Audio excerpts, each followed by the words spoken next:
షెరుగుల బత్తాయి రైతుల సమస్యలు విన్నారు. నీళ్లు లేక కరెంటు లేక బత్తాయి తోటలను నరికేశామని రైతులు చెప్పారు. 6 నెలలు ఏడాది ఓపిక పట్టాలని షర్మిల చెప్పారన్నారు. జగనన్న సోదరి ఇచ్చిన హామీతో సంతోషంగా ఉందన్నారు బత్తాయి రైతులు.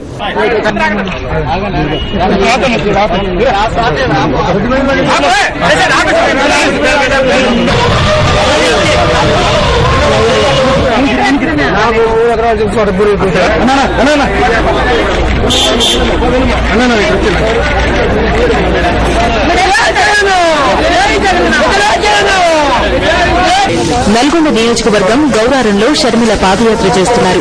బత్తాయి రైతులు ఎండిన బత్తాయి చెట్లతో ఎదురొచ్చి సమస్యను చెప్పుకున్నారు. పక్కన ఉన్న పొలంలోకి తీసుకెళ్లి కొట్టిన బత్తాయి చెట్లను చూపిస్తూ తమ బాధను ఇలా చెప్పుకున్నారు రైతులు.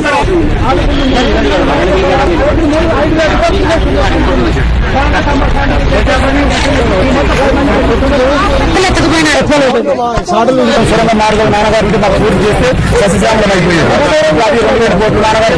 దాన్ని దూరం చేస్తలేదు. ఇప్పుడు ఈ ఎల్మెట్ మాధవరెడ్డి కాలువని ఈ కాలువకుండా 15 రోజులకు ఒకసారి గిద్దరవారు ఇస్తున్నారు. నాన్నగారు ఉన్నప్పుడు మంచిగా వచ్చి చెరువులు కొంటారు, మంచిగా నిండి కాలం అయింది, బోర్లు పోసినాయి. ఇప్పుడు ఆ కరెంట్ అన్నా ఇస్తారేమో ఇమ్మాన్ని తల్లించుకున్నారని కరెంట్ రాకనే కొట్టేస్తున్నారు.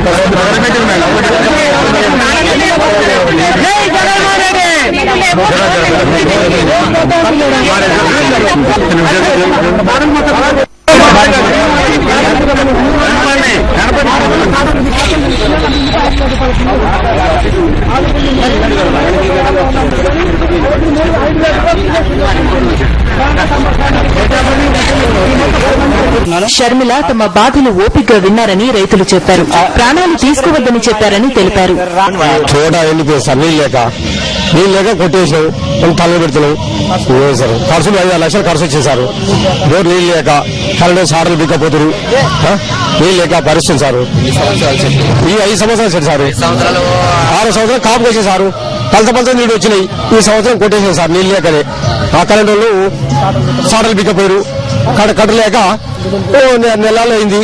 సూచన పోతే అప్పులు పేలు దొరకలేదు. కట్టలేక చెట్లు కొట్టేసుకున్నాం. మా ఊరి అమ్మగూడానికి ఆ మేడం వచ్చిన సందర్భంగా మా ఊరి బాధలు ఏమన్నా మా తోటలు ఎండిపోయినాయి. మేము తోటలు ఇలా 5 సంవత్సరాలు 6 సంవత్సరానికి తోటలు ఉంటే మొత్తం తోట కొట్టుకున్నాం. మా కరెంటు బిల్లు నేను కరెంటు వాళ్ళ ఇబ్బందితో కరెంటు బిల్లు ఒక డబ్బా కోటుకు 3 నుంచి 4,000 దాకా 5,000 దాకా బిల్లులు కడుతున్నారు. వేసి బిల్లులు కట్టకపోతే సీల్ చేస్తారు, తాళాలు చేసి కట్ చేస్తారు. ఈ తోట ఏందో 6 సంవత్సరాలు కాపుకొస్తాలకే స్టార్టర్లు బిక్కే వినేసి 400-500 బిల్లుకు కట్ చేస్తే తీసుకెళ్ళి వాళ్ళు వేసుకుంటే వాళ్ళ కోసం మళ్ళీ మీ ఫైనాన్స్ ఎదుకోనో లేకపోతే రైతు కాడికి పోయో పైసలు తీసుకొని పోయి అక్కడ కట్టి తీసుకొని వస్తాలకే 4 రోజులు వస్తాలకే ఉన్న చేను అనిపోయింది.